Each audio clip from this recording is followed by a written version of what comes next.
কি ব্যাপার সারা, তুমি কোকো কোলা খাচ্ছ কেন?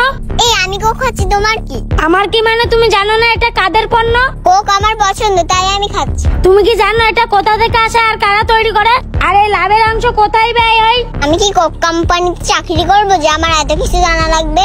তোমার তো আরো আগে জানার দরকার। আর আমি যতদূর জানি তোমার আব্বু একজন ফরেস্টগার্ড ব্যক্তি, আর তার মেয়ে তোমার হাতে কোকের বোতল থাকবে কেন?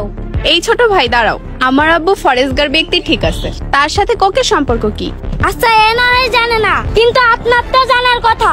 এই পণ্যটা হচ্ছে ইসলেট, আর এই কোকো কোলার লাভের টাকা দিয়ে আমার মুসলিম ভাইদের মারার উদ্দেশ্যে ব্যয় করতেছে। সেটা তো বুঝলাম, কিন্তু আমরা 1-2 জন বয়কট করলে ওই কোম্পানির কিছুই আসবে যাবে না। আপু আপনি হয়তো জানেন না, পৃথিবীর 3% মানুষ একসাথে হলে অনেক কিছু করা সম্ভব। এটা আমি বলতেছি না, ইতিহাস বলে গেছে 3% মানুষ একসাথে এর আগে অনেক কিছু করে দেখিয়েছে। সেখানে আমরা বিশ্বের কোটি কোটি মুসলিম ভাইরা এখন একসাথে। এরপরে যদি তোমাদের কোকো কোলা খেতে ইচ্ছা করে তাহলে এই নাও খাও।